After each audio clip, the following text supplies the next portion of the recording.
Okay, hello and welcome to lesson number 3 in the AS level DNA nucleotides chapter. So this is on DNA replication. We've got two parts to this, so parts 3 and parts 4. Firstly, how DNA replicates. I'm going to tell you what actually does happen inside a cell in terms of getting more DNA. The next part of this is then on how we know, the evidence, which is also part of most A-level syllabuses. Okay, so first things first, I do assume in this lesson a knowledge of what has gone before. Okay, so Watson and Crick, all that stuff about discovery of the double helix and all that kind of stuff that we've done before. I'm assuming that you're going to remember that.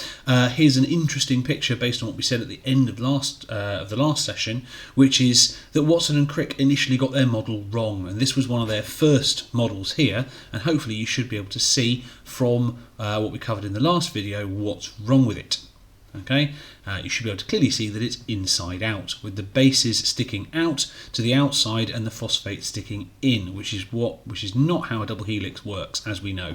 This picture here, of course, is the famous image that was taken after they discovered the correct structure with base pairing and so on and so forth. So, as a reminder, DNA, the famous shape that we say that DNA forms, is of course the double helix. The three parts of the nucleotide, now you should all remember this, they're there in the picture, are the ribose sugar, right? Particularly in DNA, the deoxyribose, the phosphate and the base. Four bases are, as you can see over there on the picture, A, T, C and G, which is fine for most purposes and certainly for GCSE, but for A level we want adenine, thymine, cytosine, guanine, right? We want the proper names, and then A complementary to T and C is complementary to G. Okay, should know those. Those should be assumed knowledge for the remainder of these sessions. Okay, right. So structure of DNA, we should know where it is. It's inside the nucleus, wrapped around chromosomes in eukaryotic cells, i.e. ours. Right, the bases are obviously tiny and held together by hydrogen bonds. But we come to a problem when we want to be able to do cellular replication. Now you should have done mitosis by now, where you know what the S phase of the cell cycle is, that big long stretch of time before mitosis happens where the DNA is replicating. Okay, and this session is all about how precisely that works. So what exactly do we need before before a cell can divide, before mitosis can happen, right?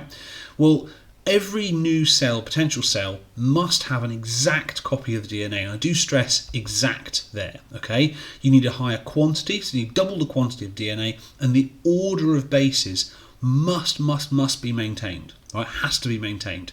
The base order must be the same, must be no mistakes. Mistakes do occur, we call them mutations, and that's the subject of a future lesson. Okay, so in short, the way this is achieved goes like this, right?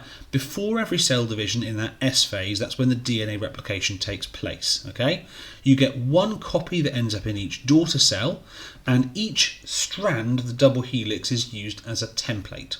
So the helix unzips, is the technical term, right, into two new strands that are built up using complementary base pairing on the two old strands. So every single cell gets one old original strand and one newly manufactured strand, as you can see here in the diagram. Okay, so this is our original parent double helix in the parent cell, and down here we've got forming our two new double helixes for the two new cells.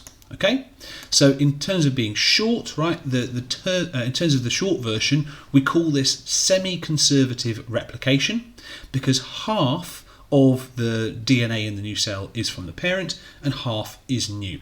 Half of it has been conserved, therefore semi-conservative. Okay, so each time one strand goes into the new daughter double helix, we say that strand is conserved. Okay, the other strand is manufactured using the parent strand as a template, it's new. So half the DNA is conserved, semi-conservative replication. You can see in the diagram there, you've got the different colours representing old and new DNA. Okay, so that's what semi-conservative replication is. We'll go straight into the steps. You are expected to know exactly what the steps are, what the names of the enzymes are, what happens at each step, and so on and so forth. And the best diagram I found for this one is this one, okay, which basically goes through in terms of the numbers, the numbered stages, 1, 2, 3, 4, 5, 6 and 7. And if you can talk through each of these stages with what form bond is forming or breaking at what time, you will ace this kind of question. Okay, so number one, that's your parent double helix, obviously. Number two, an enzyme called DNA helicase comes along and breaks the hydrogen bonds. Okay, so helicase comes shooting up the middle here, like a sort of, literally like the zipper on a zip, and breaks those hydrogen bonds. They're individually very weak, but of course on mass very strong. So this enzyme comes along and basically pushes the two strands apart. Okay, so that's number two. Now number three, you've got your free nucleotides here. They're going to diffuse in, and by complementary base pairing, they're going to attach to the bases. So A's to T's and C's to G's. Number one mistake in these questions is getting what the enzymes do wrong. Okay, and in this step, the formation of the hydrogen bonds, there are no enzymes involved. This is a passive step. It is diffusion based. Okay, so bases diffuse in, right? They form hydrogen bonds passively. There's no enzymes here. Helicase doesn't do this. Polymerase doesn't do this. Don't say that. That's the most common error that I always find with students describing what happens in semi-conservative replication. Okay. The next stage, okay, so that's free nucleotides here, they diffuse in. Obviously these ones are available in the cytoplasm, available in the nucleoplasm, around the DNA, and they're basically there either manufactured by the cell from recycled material or from material that's come in your food. Okay, number four, that's the base pairing, as I said. Now number five, this is where our second enzyme, DNA polymerase, comes in. Now DNA polymerase, what it does is in its title. The clue is in the title. Polymerase. Okay, so what DNA polymerase does is it joins the backbone, right? It joins the bit that's going to form a polymer. So it binds phosphate to sugar. Okay, or rather, it would be phosphate to sugar, phosphate to sugar, phosphate to sugar, phosphate to sugar, just like we discussed in the last lesson. Okay, the polymerase manufactures the polymer. It does nothing with the hydrogen bonds. Okay, again, number one mistake is students saying, oh, the polymerase joins the bases together, whatever that means, implying that the hydrogen bonds are joined by polymerase, and that is wrong. Okay, the hydrogen bonds form passively. It's the backbone that's formed by polymerase. So that's step number five. Step number six, the enzyme rewinds back up into its original helix, and by number seven, you've then got two copies of the DNA. Okay, so that of course is the sort of overview of what happens very nice and quickly. As I say, the new vocabulary here is the enzymes that you need to know. So in terms of the enzymes, DNA polymerase joins new nucleotides to each other. Right, you've got your covalent bonds forming the sugar phosphate backbone, and DNA helicase is the one that winds the new strands up to form the double helices, or unwinds the helix in the first place. Okay, so those are the two new bits of vocab that you need to know, and you need to know and say specifically what each of those enzymes do. Okay, if you want an analogy, I always say that everything in biology can be likened to a children's toy, because big biology has been there in your lives since you were a tiny baby, right, influencing your toys, right? In fact, that first little box you had, which you put shapes through the right shaped hole, that's just training you for how things get in and out of cells through specific protein channels. Think about it. This, I don't know if any of you have ever done this, this is very much like those mats with those plastic beads that you put on. I don't know if anyone ever did this. It's a little craft thing they do at primary schools, where you've got mats, you put the little beads on in a little pretty pattern, you put a bit of greaseproof paper over it, and then you iron it, and the iron melts the beads together. Okay, and then you've got a little coaster that you present to your mum at the end of the day, and she goes, oh, and chucks it in the bin. Right, that is very much like DNA replication. Okay, you placing the beads on the mat is like the hydrogen bonds forming. Okay, it is passive. There is no forming of hard bonds gone on there. Okay, they're literally just formed by being held on to those little pegs. The iron that melts them all together, that's like DNA polymerase. Okay, and you must get that correct. If you have no idea what I'm talking about and you've never played with this particular arts and crafts toy as a child, then I'm terribly sorry for the deprived childhood that you had. Right, moving on. The time frame for this, well, obviously it's going to vary depending on the cells. Okay, so a few hours is probably the best you're going to get in a eukaryotic cell, because it really depends how much DNA you've got. right? Your fastest replicating cells are probably your skin cells or other epithelial cells, right? That basically get knocked off and get replicated. And we're maybe looking in the sort of 12-hour region, that kind of thing, for a human eukaryotic cell, because there's a lot of DNA to replicate. Out of that, the mitosis bit probably only takes about 45 minutes, okay? Whereas the DNA replication stuff takes hours and hours and hours and hours, okay? Obviously, this time taken to copy DNA defines how fast the cell can replicate. The more DNA you're lugging around with you, the slower you can replicate. This is also why bacterial cells can replicate much, much faster than us. About 20 minutes is a generation time, because they've got a lot less DNA. Okay, so that's our sort of basics. Okay, now there is one thing that the eagle-eyed of you will have spotted, if you've really been paying attention to this in the last video, will have spotted as a problem. Okay, so essentially we've got these two new phrases here that if you read, that will make sense if you've really been paying attention. Okay, the idea that the two strands can't replicate in exactly the same way, like I've told you.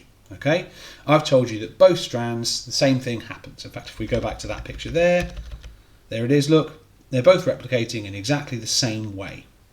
Now there's something in the last lesson, right, that makes that not entirely true. That simplification causes a problem.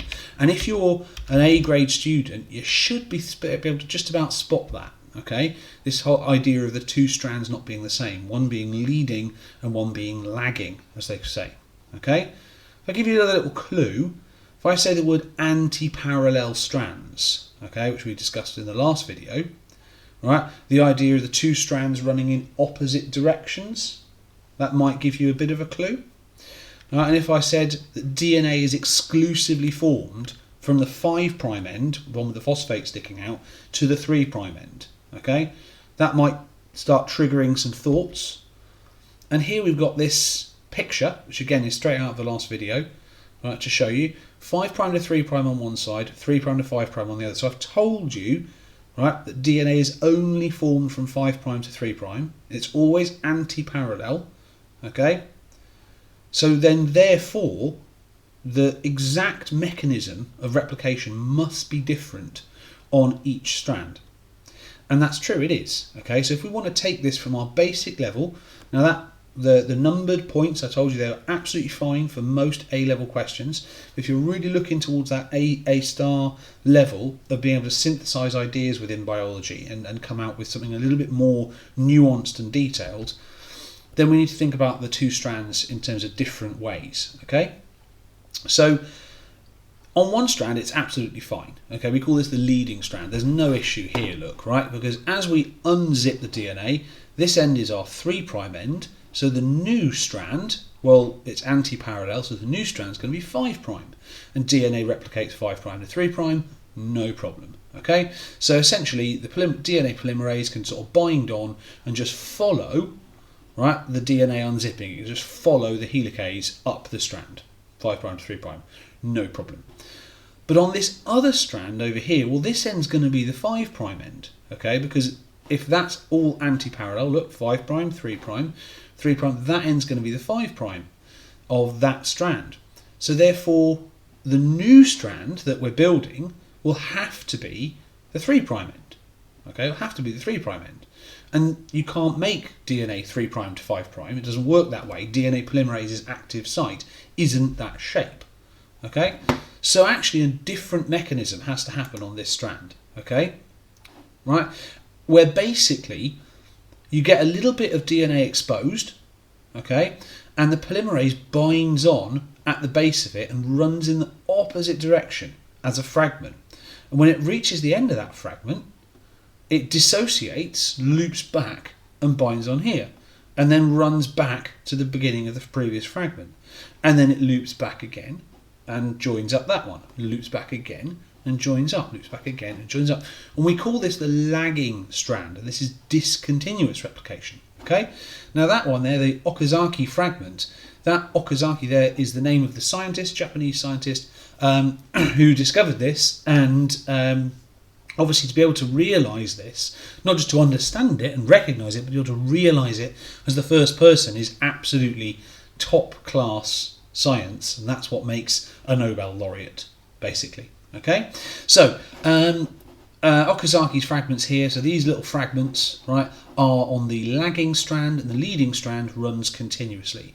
Now, if you're like me and you like to see things animated and moving, I'm going to pop a link in the description, right, showing you all about how that works, which I think is an excellent animation, right, which shows how the two different strands replicate differently. Okay, so that's us for this first session. We've covered DNA replication, the stages on the basic level, those stages 1 through 7, okay, and then a little bit of higher level extension, right, where if you can understand the leading and the lagging strand, you're doing brilliantly. Next video is going to be our how do we know, the evidence for DNA. Okay, so I'll see you then.